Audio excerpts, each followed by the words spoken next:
Alright guys, so you know, every fish keeper, you always have problems. Well, right here we have this Bosemani ray, and she shed her barb, but it looks like it flipped over, and it's stuck to her tail right now. So we're going to try and get the barb off with a pair of pliers.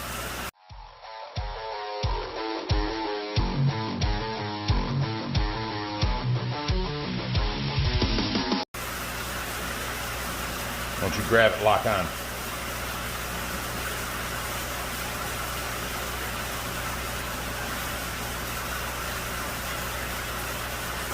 Oh, it punctured her tail on the opposite side.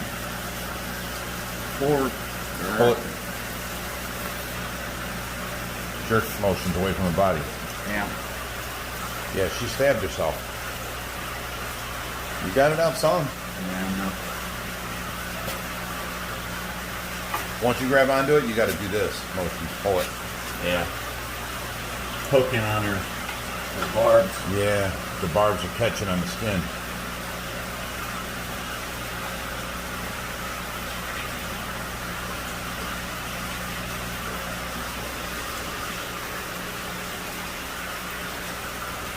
Oh, that hurt her. Well, she's definitely in pain. Not gonna be able to reach. See that?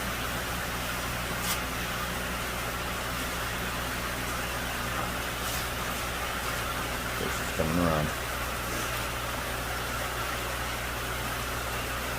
Stop right there. Put your things in front of her, make her stop swimming. Jerk it out.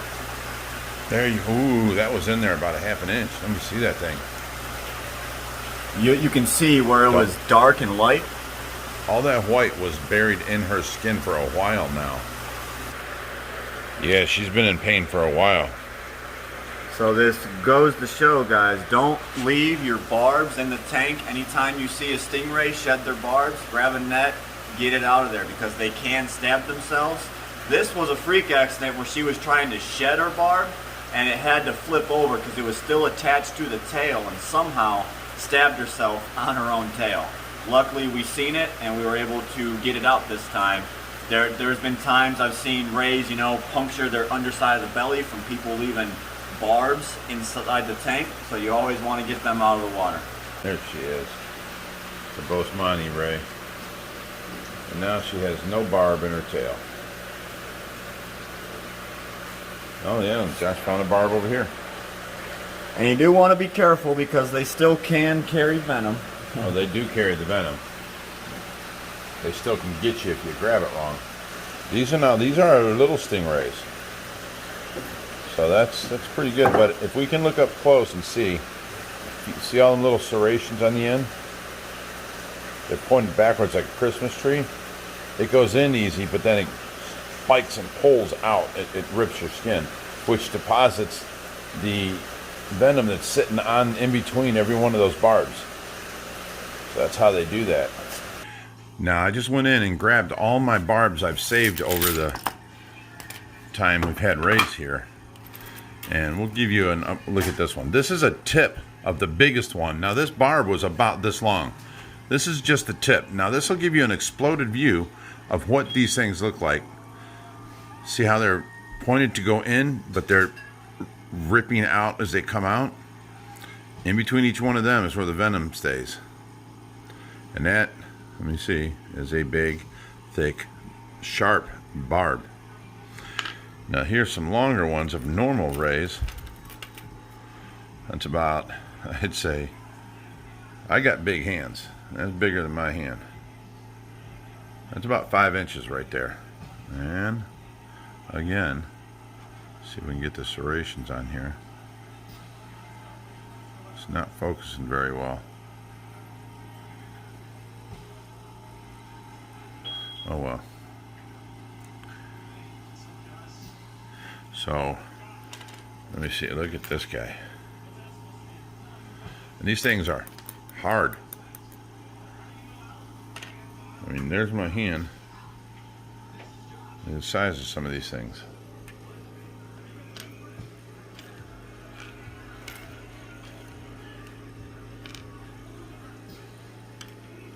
There we go. And there's my hand. And like I said, here's the tip of a big one in my hand. Again, let me show you these serrations.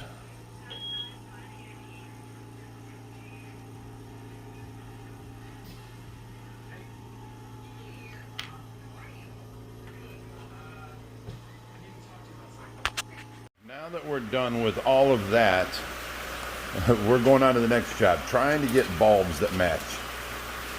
See how this one goes on, it's white, and that one goes on, it's yellow. That ain't going to look the same in the tank. These two match.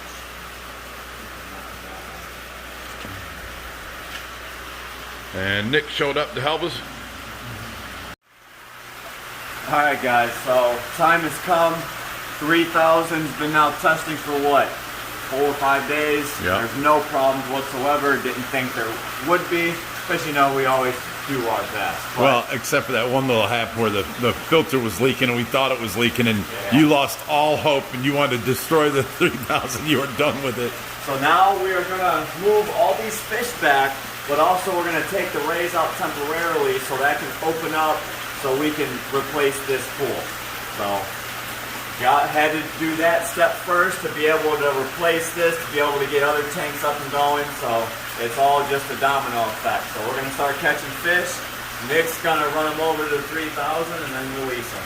Poor Nick shows up today and says, "Do you guys need any help?" And we're like, "Come this way, buddy." Alright, I'm going to hand You knew the you didn't know first what you was fish. getting into. We're just going to run it out to the monster pond and release them. So I'm going to do this one. Here's that. Don't. Oh. Never mind, I'm going to grab you a paku and just... This is going to the tank right here. 3000, yep.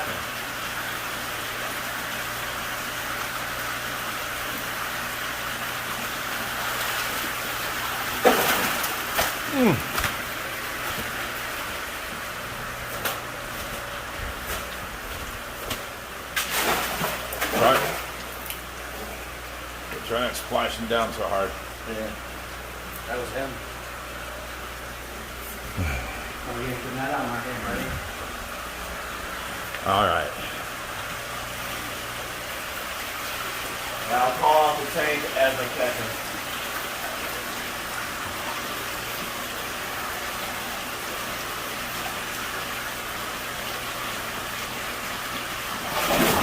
$3,000. Tiger shovel nose.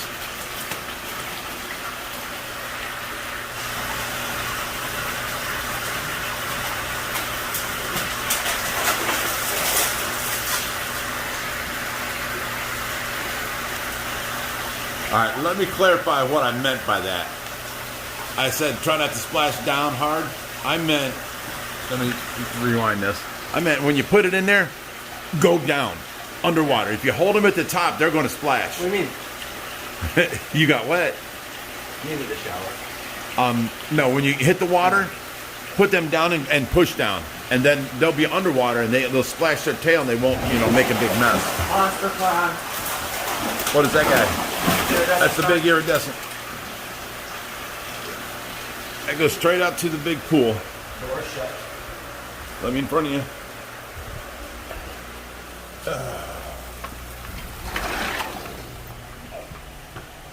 All right, here we go. Hey, good luck with this one. Oh, that was easy. I thought about the technique a little more that time. 3,000.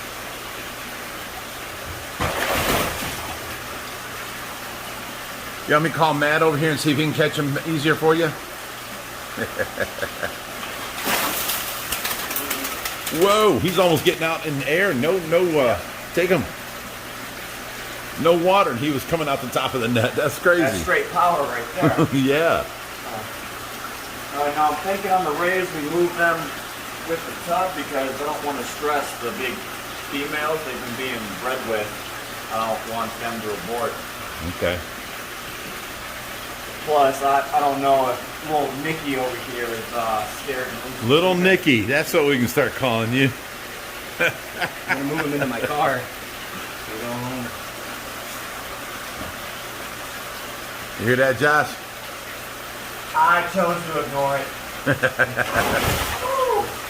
Don't head towards the crowd of Pacu. Which one's that? It's Charlie, I think. I don't know. Go, Nick, go. Ow!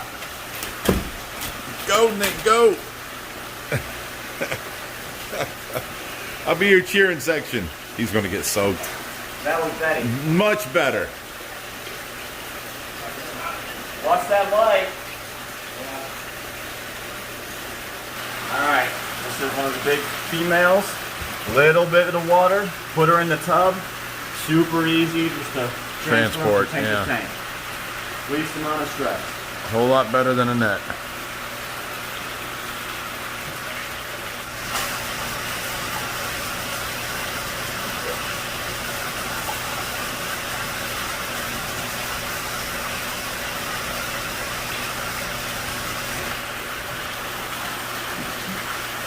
Some people would say it's my dream job. Go there and getting in with the fishes all day. Josh is like, be my guest. Although it is like, 31 degrees outside and a foot of snow. And in here we're in shorts and 83-degree nice temperature. In the water, swimming, having fun, playing with stingrays.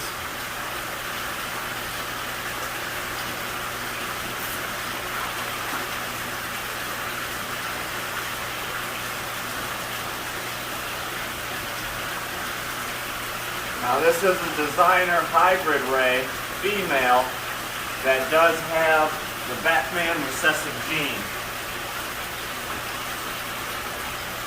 You mean the bat ray? Yeah. You said Batman.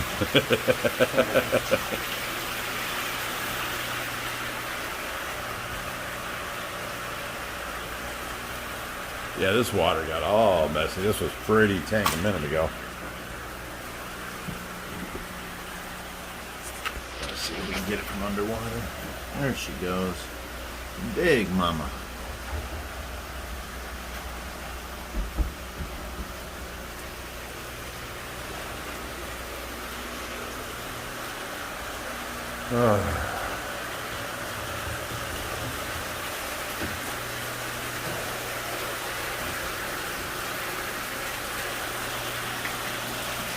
Which one's this?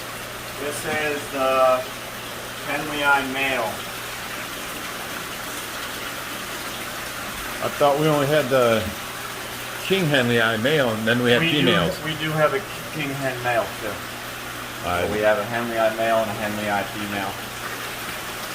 Whichever one pairs off with the female, we can just get rid of the other one.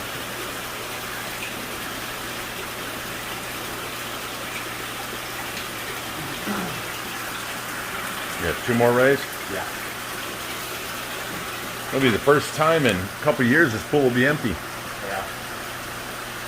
Then we got to drain all this water out to the pool out there, shut down our filters.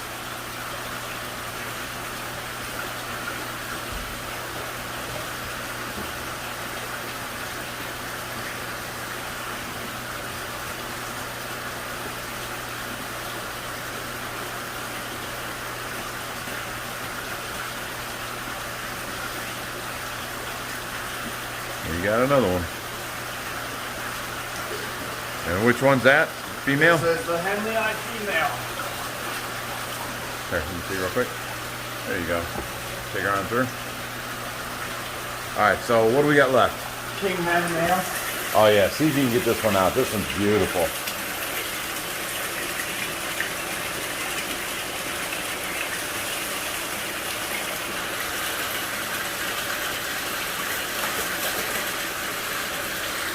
Look at this king Henley. Wow. That's amazing. Alright, you ready?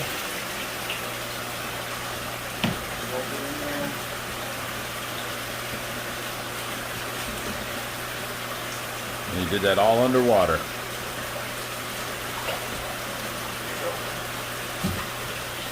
Let me see it. Look at the pattern on that thing. That's amazing. All right, go ahead. So you're all done, sir. Yep. Well.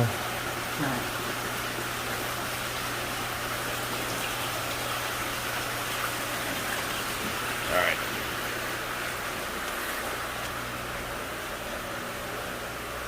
This still hasn't cleared up completely. And this got real cloudy putting the fish back into it.